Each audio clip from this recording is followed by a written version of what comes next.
압구정 부현대 아파트 단지를 개발을 한다. 네. 너의 아파트 단지가 너무 크니까 가운데 관통도로를 만들어서 한강으로 연결하게 하겠다. 진짜 수두빛한 것 같아요, 제가 볼 때. 왜냐하면은 단지 가운데를 관통한 도로를 만들었는데 지하철역은 거기서 100m쯤 떨어진 데 있고, 네. 여기 관통해서 간 다음에 아무것도 없어요, 공원도. 그러니까 그거는 정말 2차원적으로 생각한 거죠. 돈이 많고 여유가 많을수록 이제 외부에서 더 활동하는 게 많아지고 온라인 세계로 네. 더 간다. 근데 특히 코로나 시대를 겪으면서 이제 외부 활동을 더 많이 하려는 욕구는 사람들이 더 늘어나는 것 같아요. 지금 우리나라는 땅도 좁고 그래서 실내에 대한 한계는 분명히 넓게 가져갈 수 없다는 건 있는데, 그럼 어떤 이 실내 위주의 생활과 실외 위주의 생활을 접목해야 된다고. 그러니까 우리나라는 그렇다고 이렇게 야외 활동을 쉽게 잘 하기 어렵다는 저는 생각은 좀 들거든요. 그건 어떻게 좀 해결하는 게 좋다고 생각하시는지.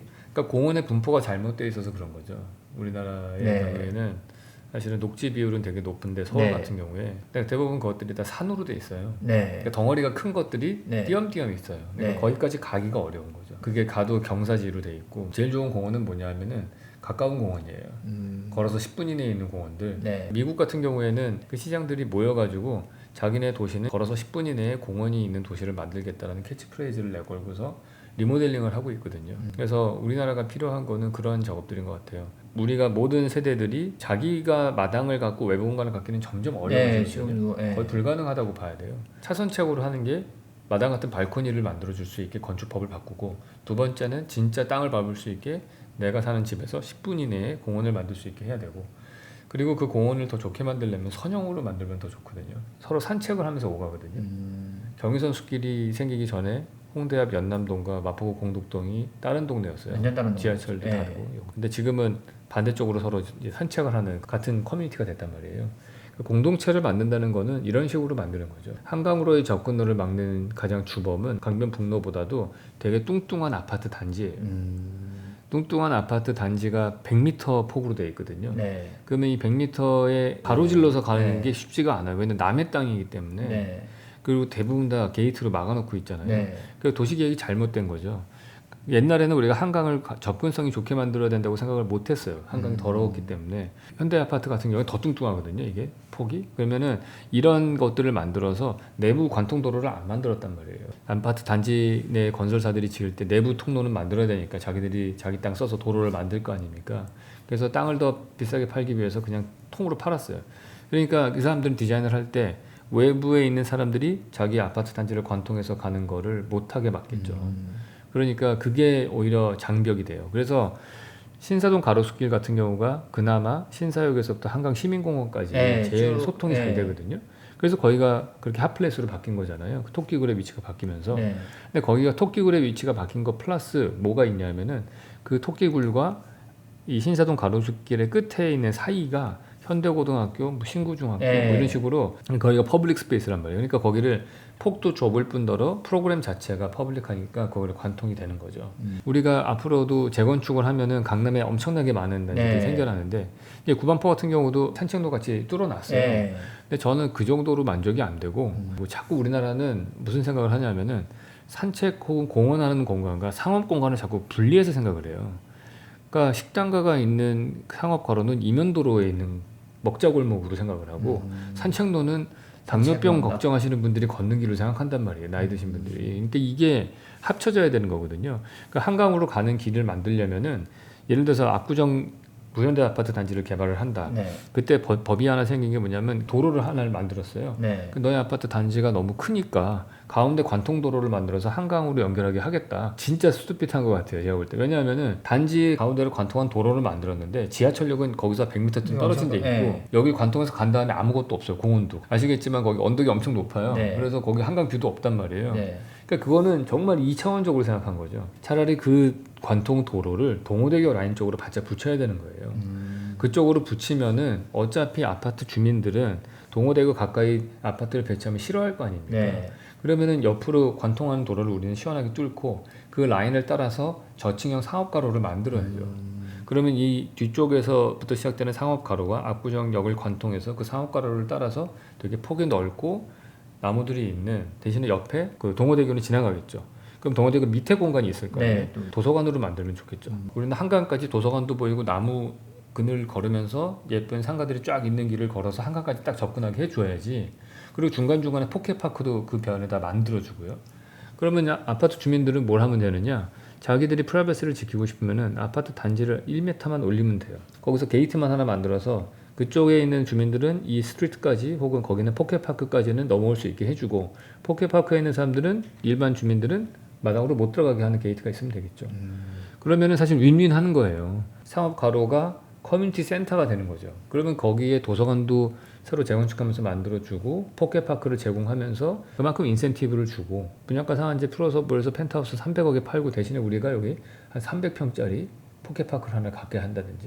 그래서 그런 식으로 제안을 해주고 그걸 받고 하는 작업들을 해야 된다고 봐요. 우리나라에도 이제 건축하시는 분들이 많은데 네. 왜 이런 아이디어가 재건축이 다 되진 않았지만 상당 부분 많이 진행이 된 데도 네. 있는데 왜 구현이 안 되는 걸까요? 모르겠습니다, 저는. 왜 안 되는지. 건축가의 역할이라고 하는 거는 두 가지를 갖고서 서로 대치해서 싸울 때 제3의 답을 제시하는 사람이어야 된다고 생각해요. 두 사람 간의 갈등을 해소할 창의적인 제3의 답을 제시해 줄 수 있어야 되고, 때로는 행정적인 룰을 지키다 보면은 못하는 경우가 있어요.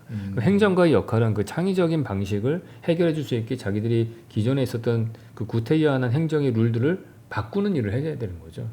그럼 우리는 항상 좋은 비전을 먼저 만들고 거기에 맞춰서 다른 것들을 바꿔나갈 생각을 해야 되는데, 룰만 지키면 좋은 게 나올 거라고 생각하는 사람들이 많아서 그래요. 그러니까 룰 브레이커들이 더 많아져야 되는 거예요.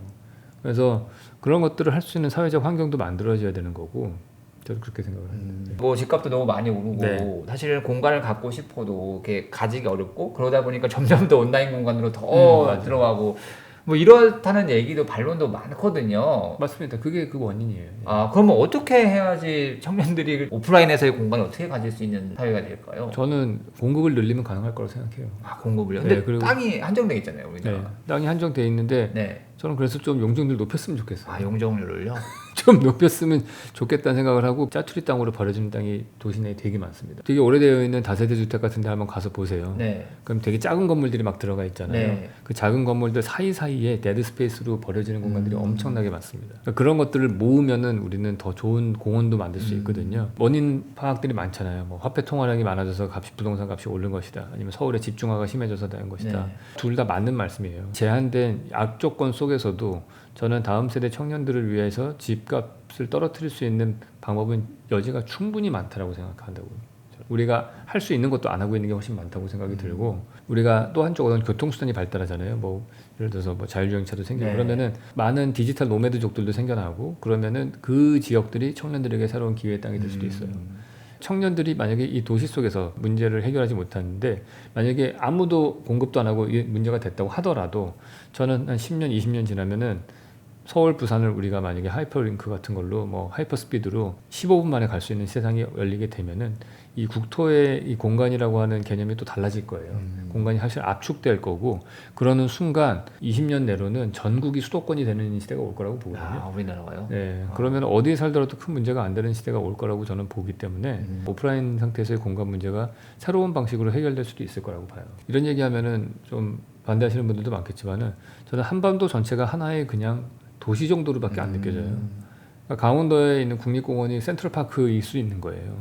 그 개념이 그렇게 바뀌는 거죠. 왜냐하면 우리가 생각해보세요. 과거에는 파리를 가려면 우리가 뭐 몇 년이 걸려서 갔던 네. 시절이 있었잖아요. 왕호초 축국전 이런 거 보시면 인도까지 가는데 엄청 걸렸어요. 지금 몇 시간이면 가잖아요. 네. 그러니까 지구라고 하는 공간이 훨씬 더 이렇게 축소된 개념이란 말이에요. 그러면 한반도라고 하는 것도 50년 전에 한반도의 영토의 크기와 20년 뒤에 한반도의 영토의 크기는 개념이 자체가 다를 거라고 봐요. 그래서 기술이 발달하면은 공간의 의미가 달라지고요.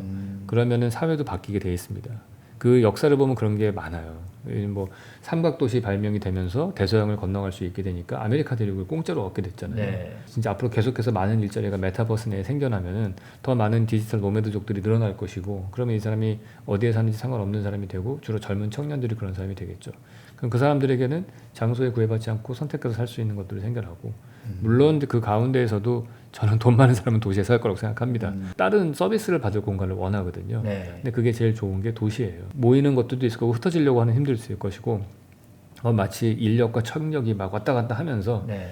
이 공간의 지도가 재배치될 거라고 저는 봐요. 이 상태로 계속 갈 거는 아니다. 아, 이 상태로 네, 가는 갈 거는 아니니까 네. 희망을 버릴 필요는 없다고 생각을 하고요. 오프라인 공간에서 자기만의 공간을 가지는 노력을 포기를 해서는 절대 안 된다 생각을 합니다. 옛날에 미국이나 이런 게 생기던 이제 또 네. 어떤 사람이 넘어가서 거기서 또 큰 부를 네. 얻고 이런 걸 얘기하셨는데 사람들이 이제 온라인으로 많이 넘어가가지고 거기서 새로운 부를 얻고 그렇죠. 그러니까 글로 넘어가는 사람들이 지금 현재 오프라인에서 기회를 가질 수 없는 사람들이 잘 넘어갈 거예요. 네. 그 사람들이 기득권이 될 거라고 봐요. 그럼 그 사람들이 다시 그러면 오프라인으로 넘어올 거라고 보시나요? 네.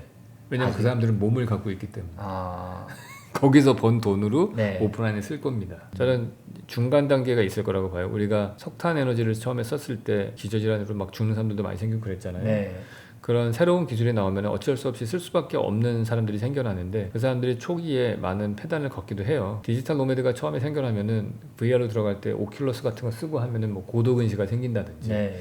그래서 막 안경 벗으면 오프라인 공간을 보는 눈이 뭐 시력이 엄청 나빠져 있다라든지 이런 일들이 저는 반드시 생길 거라고 보거든요. 그래서 처음에는 그렇게 그 여유로운 사람들은 글로 안 가려고 할 것 같기는 해요. 근데 거기에 기회가 있기 때문에 어쩔 수 없이 가는 사람들이 생길 거고 그리고 그 사람들이 거기에 자리를 잡으면 엄청난 파워를 가진 사람들이 되겠죠. 근데 그 약간 환상을 버려야 된다고 생각하는 게 메타버스의 그 공간이 완전 유토피아일 거라고 생각하면 안 될 것 같아요.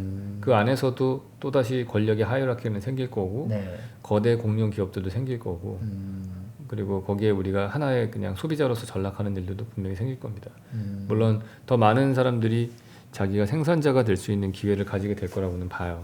최근에 제가 들은 거는 필리핀 같은 데에서 보니까 동남아시아에서 되게 유행하는 게임으로 게임 내에서 버는 돈이 밖에서 노동해서 버는 돈보다 더 크다고 하더라고요. 아, 그래서 여기서 게임 머니를 만들어서 밖에 네. 나가서 팔아서 자기 생활비를 써요. 네. 근데 거기서도 볼 수 있듯이 온라인 공간에서 일을 하고 돈을 벌지만은 결국에는 그 버는 이유가 뭐예요? 내가 먹기 위해서 버는 거잖아요. 네. 내 오프라인 공간 안에 내 신체를 유지하기 위해서 내 유기체 신체를. 그래서 그거를 제가 볼 때는 인간이 몸을 갖고 있는 한은 오프라인과의 연계성은 끊을 수가 없다라고 저는 생각을 합니다. 오늘은 정말 20년 뒤에 세상이 어떻게 변할지 저도 되게 인상적이었거든요. 이게 우리나라의 한 국도 전체가 도시권으로도 볼 수 있겠구나 생각이 네. 이렇게 발상의 전환이 올 수도 있겠구나라는 생각이 들어서 매부리 TV를 시청하시는 분들도 네. 진짜 오늘의 인터뷰를 보고 앞으로 세상은 어떻게 변할 것인가 이런 거에 대해서 좀 생각을 해볼 수 있는 기회가 됐으면 좋겠습니다. 교수님 오늘 네. 또 이렇게 귀한 시간 내주셔가지고 감사드리고요. 네. 저희 또 셜록 현준, 네, 셜록 현준입니다. 네, 셜록 현준 또 많이 저희도 네. 매부리 TV 시청자들 그렇고 저도 네. 그렇고 많이 구독할 테니까 네, 또 많은 좋은 얘기 부탁드리겠습니다. 네, 감사합니다. 예, 감사합니다, 네. 교수님. 주택 마련 주식 대박 매부리 하나면 오케이입니다. 매부리 구독 누르시면 부자 됩니다. 좋아요 누르시면 더 부자 됩니다.